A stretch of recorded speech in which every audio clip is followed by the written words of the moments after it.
Hello everyone, मैं संजय रस्तोगी और आज मैं आपसे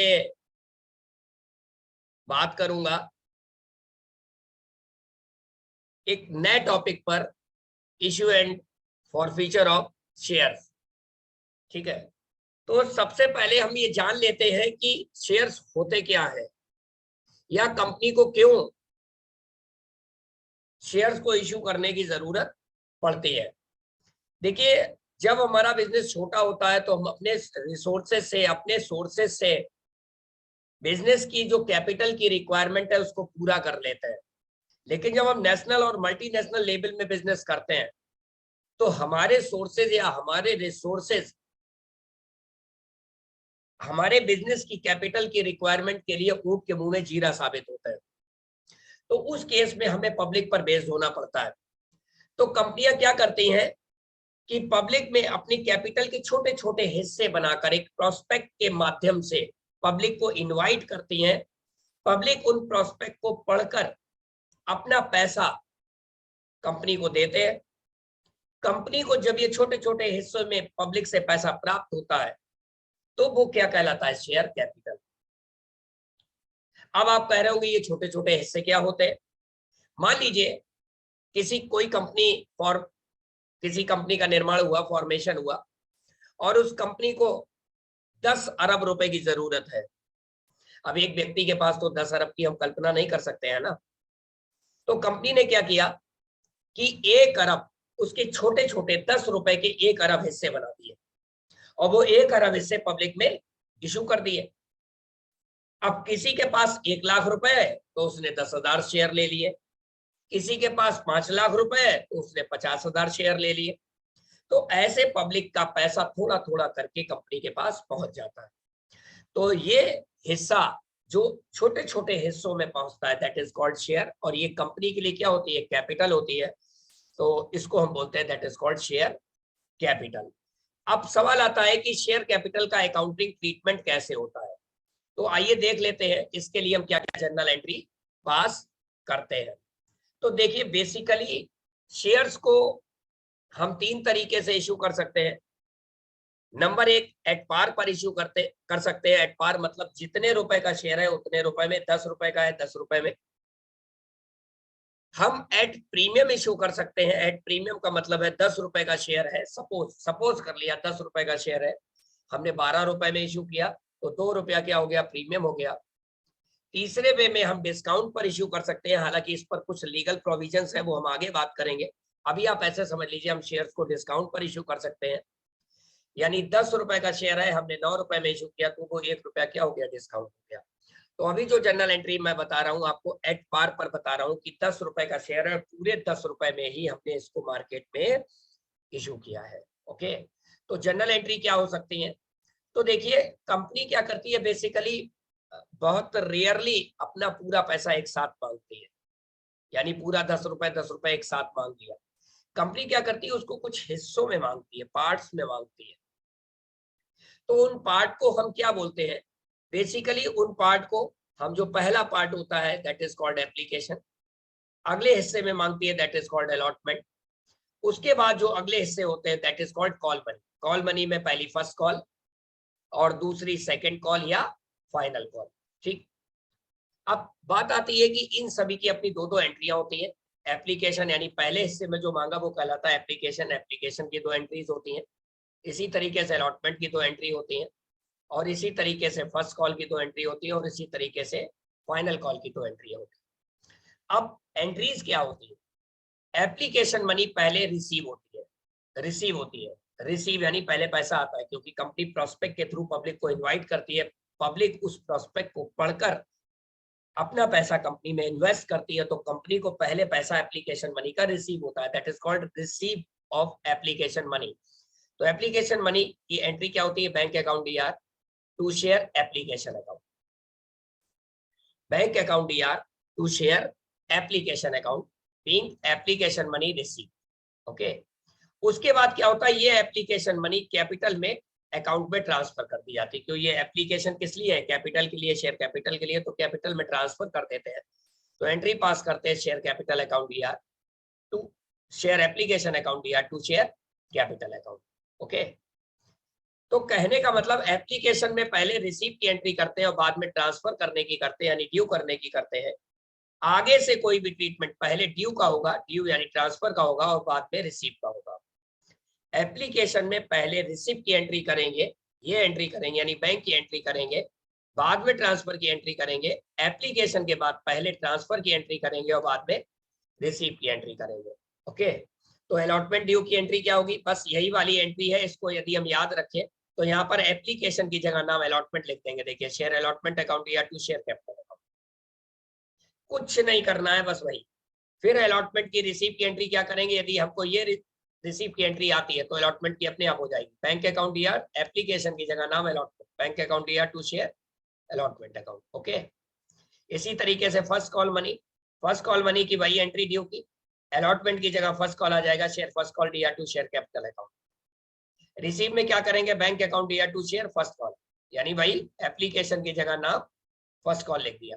फिर सेकंड एंड फाइनल कॉल, तो share second and final call account या टू शेयर कैपिटल अकाउंट, और फिर बैंक अकाउंट या to share second and final call account.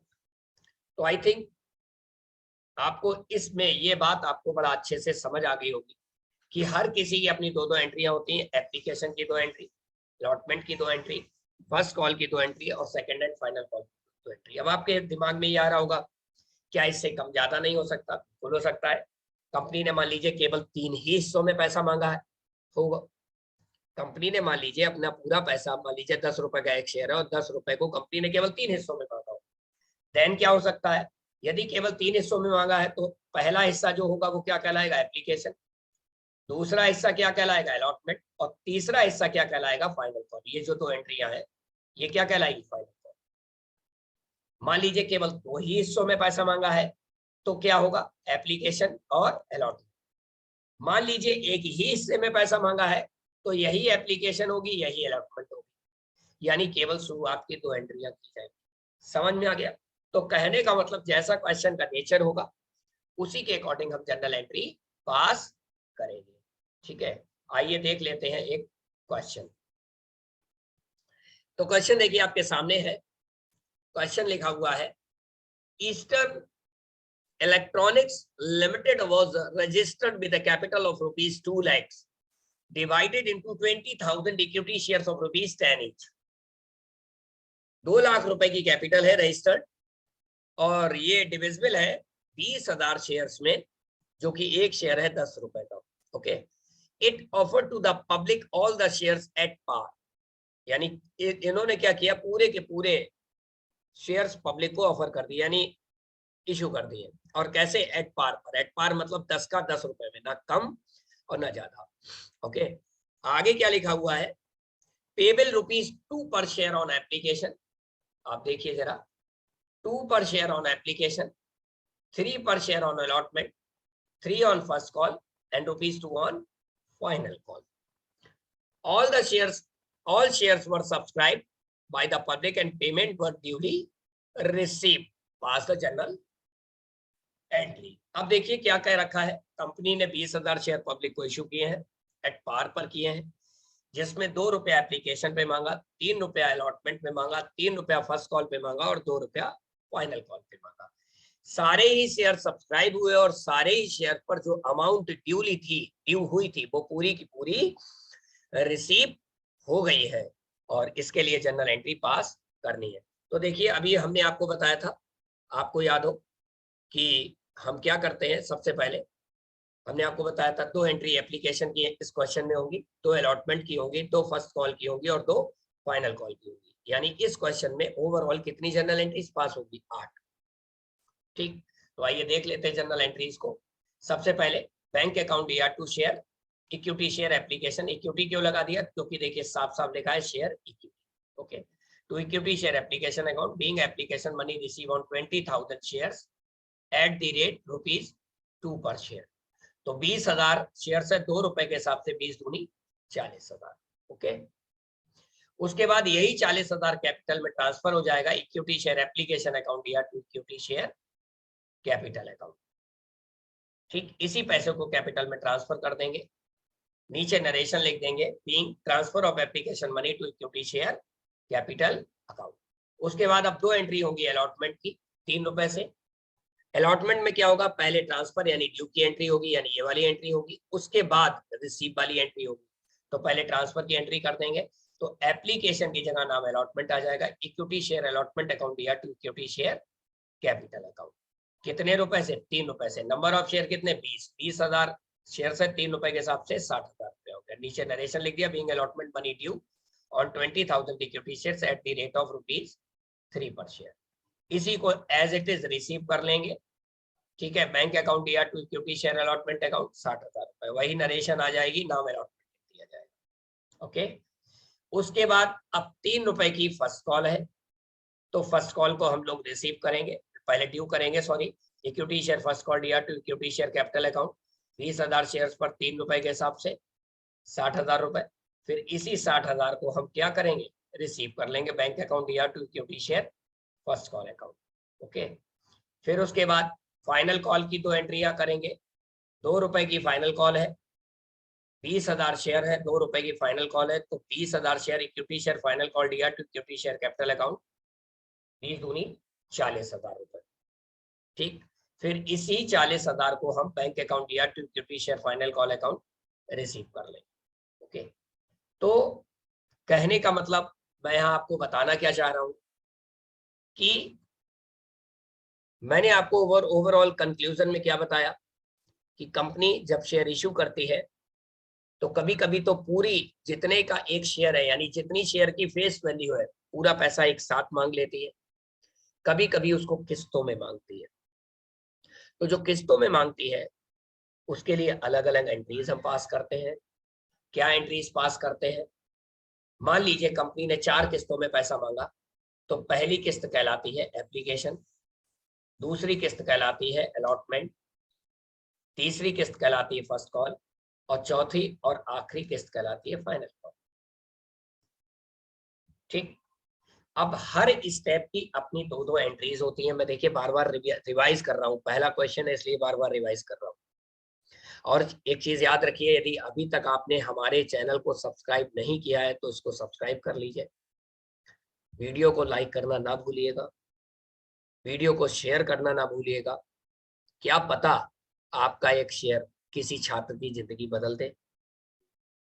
इस चैनल पर मैं अभी काफी डिफरेंट क्लासेस लाइव क्लासेस के रूप में लूंगा, बीकॉम की भी लूंगा, एमकॉम की भी लूंगा, सीए फाउंडेशन की भी लूंगा, सीएस फाउंडेशन की भी लूंगा, और भी बहुत सारी क्लासेस में लूंगा। और मेरा अपना मानना यह है कि यदि अभी तक आपने किसी भी प्रकार का चैनल को सब्सक्राइब करने में कोई आलस दिखाया है तो ना दिखाइए। बहुत सारे चैनल आप ना चाहते हुए भी सब्सक्राइब करते होंगे, तो इसको भी एक बार बिना चाहे ही सब्सक्राइब कर लीजिएगा। वो आपके पता नहीं काम आया होगा या नहीं आया होगा, मुझे नहीं पता, लेकिन ये चैनल आपके काम ही आएगा, ये मुझे पता है, ठीक है। मैं कैसे कह सकता हूँ कि मेरे पीछे 23 साल का इस सेक्टर का एक अनुभव है, और बहुत बड़ा अनुभव है, वास्ट एक्सपीरियंस जुड़ा हुआ है। उस अनुभव से मैं ये बात आपको बोल रहा हूँ। शेयर जरूर करिएगा, हम लोग फालतू की चीजें तो बहुत शेयर करते हैं, तो इसको भी फालतू समझ के ही शेयर कर दीजिएगा, क्या पता ये फालतू ही किसी के काम आ जाए। ओके, तो मैं अपनी बात पे लौटता हूँ। चलिए पहले इसको इरेज कर दूं जिससे कि समझाने में आसानी हो जाए आपको। ओके, या सुपर, यस। तो हर सेक्टर की अपनी 2-2 एंट्री होती हैं, 2 एप्लीकेशन की, 2 अलॉटमेंट की, और 2 फर्स्ट कॉल की, और 2 फाइनल कॉल की, ठीक। एप्लीकेशन में पहले हम रिसीव करेंगे और बाद में ड्यू यानी ट्रांसफर करेंगे। एप्लीकेशन के बाद सारी पहले ड्यू होंगी और बाद में रिसीव होंगी, पहले ड्यू होंगी और बाद में रिसीव होंगी। आप देख रहे होंगे पहले ड्यू और बाद में रिसीव।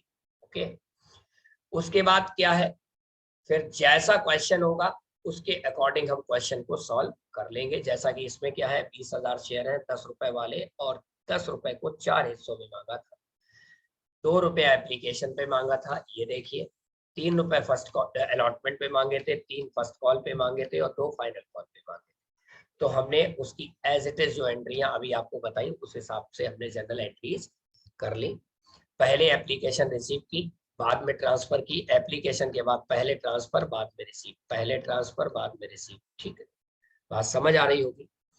तो कहने का मेरा मतलब क्या है कि मैं इस YouTube लाइव के माध्यम से बहुत सारी चीजें कोशिश कर रहा हूं पूरा पढ़ाने का, लेकिन आप ये बात समझ सकते हैं हफ्ते में यदि मैं कोई एक क्लास ले रहा हूं तो ये पॉसिबल नहीं है कि मैं इश्यू ऑफ शेयर्स जैसे बड़े चैप्टर को पूरा कवर कर पाऊं। अब आप लोगों के दिमाग में ये सवाल आता होगा यदि हमको पूरा चैप्टर पढ़ना है तो हम क्या करें, या पीछे जो पार्टनरशिप में इतना सारा पढ़ गया है और यूट्यूब लाइव में तो बहुत कम क्लासेस ली गई हैं, बाकी का जो छूट गया है उसके लिए क्या करें। तो बाकी के लिए आपको कोई ज्यादा परेशान होने की जरूरत नहीं है। आप हमारी वेबसाइट याद रखिए www.isc.online, www.isc.online। मैं फिर रिपीट कर रहा हूँ www.isc.online। जब आप गूगल पे सर्च करेंगे तो कुछ इस तरीके से आप ये पेज खुल के आएगा। इस पेज में आप सर्च बॉक्स में जाइएगा और इसमें डाल दीजिएगा अकाउंटेंसी। जब आप अकाउंटेंसी डालेंगे तो 12th अकाउंटेंसी केवल आएगा और accountancy 12th for all boards आएगा। इसको आप सिलेक्ट कर लेंगे और जब आप इसको सिलेक्ट कर लेंगे तो इस तरीके से ये कोर्स खुल के आ जाएगा, 12th का फुल कोर्स आ जाएगा। अब देखिए इस कोर्स की कुल कीमत आप देख पा रहे होंगे कितनी है, 409 रुपए। अब आप स्वयं से सवाल करिए कि एक अकाउंटेंसी की बुक भी इतने रुपए में नहीं आती है, लेकिन यहाँ पर पूरा कोर्स है। अब ये कोर्स में देखिए लेक्चर्स कितने हैं, 247 लेक्चर्स हैं। लाइफ टाइम एक्सेस है, एक्सेस ऑन मोबाइल है। आप एक बार खरीद ले, जीवन भर आपके मोबाइल में बना रहेगा। ठीक है, तो आइए देखते हैं कि इस कोर्स को यदि आप परचेज करते हैं तो आपका क्या फायदा हो सकता है। तो आइए देखते हैं एक छोटा सा वीडियो।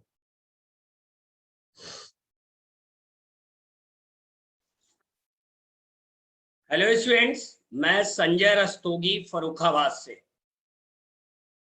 मैं पिछले 22 सालों से अकाउंट्स और लॉ की क्लासेस अपने फर्रुखाबाद में रन कर रहा हूं। और मैं आपको अपने हिस्ट्री के बारे में बताऊं कि मैंने अपने फर्रुखाबाद में अकाउंट्स की क्लासेस एक मोनोपोली के तौर पर ली हुई है। मोनोपोली इन द सेंस आप लोग समझ सकते हैं, कॉमर्स के स्टूडेंट है।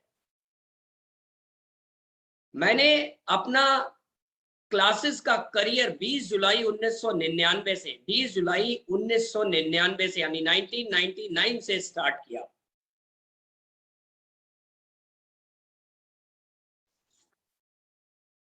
हेलो स्टूडेंट्स, मैं Sanjay CS foundation, CA foundation, BBA, MBA first semester से लगा के जहां जहां अकाउंटिंग आती है वहां वहां मैंने अपने 22 सालों में बहुत सारे स्टूडेंट्स को सक्सेसफुल बनाया है। आज मैं यदि अपने करियर के बारे में बात करूं, जब मैं पीछे हटके जाके देखता हूं तो मुझे काउंटिंग ही नहीं है कि आज हमारे कितने सारे स्टूडेंट आज चार्टेड अकाउंटेंट हैं। मुझे काउंटिंग ही नहीं है, मुझे काउंटिंग करना मुश्किल पड़ जाता है कि कितने सारे स्टूडेंट आज एमएनसीज में लगे हुए हैं। पिछले कुछ समय से मैं अब अपनी शिक्षा को डिजिटल प्लेटफॉर्म पे ला रहा हूं और इसी डिजिटल प्लेटफॉर्म का एक रूप है कि जो आज आपको ये 12th अकाउंटेंसी का जो कोर्स है, जो कि आपके 12th यूपी बोर्ड के भी स्टूडेंट्स के काम आने वाला है, 12th सीबीएसई बोर्ड्स के भी स्टूडेंट्स के बहुत काम आने वाला है, एससी बोर्ड के भी स्टूडेंट्स को भी कवर करेगा। इसको डिजिटल प्लेटफॉर्म पे लाने के लिए मैं बराबर प्रयासरत हूं। अब मेरा इस डिजिटल प्लेटफॉर्म पे लाने का उद्देश्य क्या है? मैंने अपने 22 साल की वास्ट एक्सपीरियंस ये एक चीज नोटिस की है कि बहुत सारे स्टूडेंट्स पैसे के अभाव के कारण पढ़ नहीं पाते हैं, कोचिंग फीस समय से नहीं दे पाते हैं। क्यों? क्योंकि उनके पास फाइनेंशियल कंडीशन उनकी इतनी ज्यादा उनके पेरेंट्स की स्ट्रांग नहीं होती। तो मैंने इन सारी चीजों को देखा, क्यों? क्योंकि मैं भी अत्यंत एक गरीब और मध्यम वर्गीय परिवार से आया हुआ हूं। आज मेरी कंडीशन जो भी कुछ है, लेकिन मैंने अकाउंट्स की बुक खरीदने तक के लिए संघर्ष किया है अपने स्टूडेंट लाइफ में। तो मैं उस गरीबी को बहुत अच्छे से, उस चीज को मैं बहुत अच्छे से जानता हूं। यही कारण है, मेरा उद्देश्य है कि ये कोर्स बनाने का मेरा केवल एक ही उद्देश्य है, शिक्षा ऐसे व्यक्ति तक जरूर पहुंचे जो शिक्षा को पाना चाहता है और पैसा उसके रास्ते में कभी रुकावट ना आए। यही कारण है कि मैंने इस कोर्स की प्राइस इतनी कम रखी है, इतनी कम रखी है कि इसको कोई भी आसानी से परचेज करके कहीं भी बैठ के पढ़ सकता है। प्राइस रखना इसलिए जरूरी है कि सही लोगों तक हमारी चीज पहुंच सके, सही लोगों तक हमारी चीज पहुंच सके, यानी जो चाहते हैं उन्हीं तक पहुंच सके, इसलिए शुल्क ये लगाया गया। और मैं आपको बात बताऊं, मेरा उद्देश्य ये है कि बहुत सारे इंटीरियर क्षेत्रों में रहने वाले स्टूडेंट्स, जिनको अच्छे टीचर्स नहीं मिल पाते, जिनको कोचिंग क्लासेस नहीं मिल पाती, वो बेचारे क्या करते हैं, पढ़ाई से सफर करते हैं। उन चीजों को, उन लोगों को देखते हुए मैंने ये कोर्स डिजाइन किया है। तो मेरा आप सभी से निवेदन है, आप किसी भी कोचिंग क्लास में पढ़ रहे हो, किसी भी कोचिंग क्लास में पढ़ रहे हो, इस कोर्स को खरीदने के बाद आपकी सिचुएशन कैसे होने वाली है। एक लाइन में मैं यदि बात करूं, हमारे सबके, सभी के घरों में बिजली के कनेक्शन लगे हुए हैं, उसके बाद भी हम लोग इन्वर्टर और बैटरी रखते हैं। क्यों रखते हैं? इसलिए रखते हैं कि कभी भी लाइट चली जाए तो हम यहां से बैकअप ले सके। तो ये कोर्स भी आपके लिए एक बैकअप का रोल प्ले करेगा। आप कहीं भी कोचिंग क्लास में पढ़ रहे हो, आपकी कोई चीज छूट गई है, तो आप इससे यहाँ पर सीख सकते हैं। नंबर 2, आप रिवीजन कर सकते हैं। नंबर 3, पेपर टाइम, पेपर से 2, 3, 4, 5 दिन पहले पूरा कोर्स आसानी से कॉपी पेन लेकर रिवाइज कर सकते हैं। तो मैं तो आपसे यही कहूंगा, इस कोर्स को आप लोग परचेज करें और अपने साथ के फ्रेंड्स को भी इनको शेयर करें, क्योंकि एक अच्छा काम करने में ऊपर वाला भी खुश होता है। क्योंकि कोई भी आप जब अच्छा काम करते हैं तो आपकी आत्मा खुश होती है और आत्मा में ही परमात्मा होता है। Wish you all the best.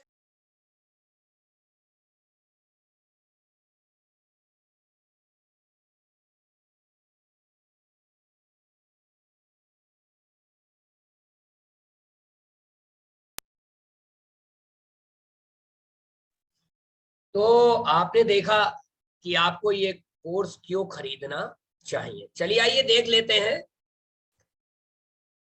इस कोर्स की जो मैं बात कर रहा हूं उसमें क्या क्या है। तो देखिए, ये कोर्स जो है पूरे 15 चैप्टर में है, आप देख पा रहे होंगे। और जो इस समय मैं लाइव क्लास ले रहा हूं वो है chapter number 8, sorry chapter number 7, issue of shares. ठीक, उसके बाद है forfeiture of shares and reissue of shares. ठीक, तो आइए देख लेते हैं इशू ऑफ शेयर्स में क्या क्या मसाला है। तो इशू ऑफ शेयर्स में देखिए ओवरऑल 15 लेक्चर्स है। मैं लाइव क्लास के माध्यम से 2 या 3 लेक्चर लूंगा, इसके बाद हार्डली 2 और लूंगा, उसके बाद फिर मैं फॉरफीचर के 1 या 2 लेक्चर लूंगा। तो कहने का मतलब इशू एंड फॉरफीचर में ओवरऑल कितने हैं लेक्चर, 15 और 11 26 लेक्चर। लाइव क्लास के माध्यम से मैं लूंगा ज्यादा से ज्यादा 5 या 6, बहुत ज्यादा 6। तो कहने का मतलब ये है, यदि आप इस कोर्स को परचेज करते हैं तो नो डाउट आपके लिए बहुत बड़ा बेनिफिट होने वाला है। अब सवाल आता है, आपको परचेज करने में यदि कोई समस्या आ रही है, तो समस्या का, यदि कहीं पर समस्या है तो समाधान भी है, आपको परेशान होने की जरूरत नहीं है।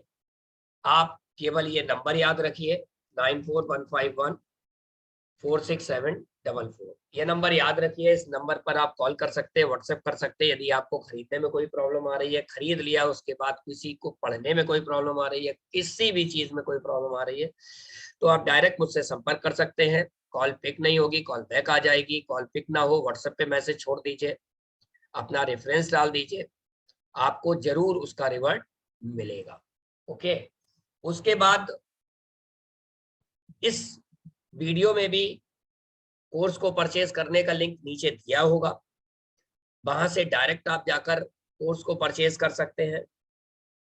सवाल ये आता है कि यदि आप वास्तव में अच्छी तैयारी करना चाहते हैं तो आप इस कोर्स को खुद परचेज कर सकते हैं और दूसरे अपने साथ के स्टूडेंट्स को शेयर कर सकते हैं। अगली लाइव क्लास मैं अगले ट्यूसडे को लूंगा। इसमें मैं इशू ऑफ शेयर्स पर लेक्चर 2 पर बात करूंगा। ओके।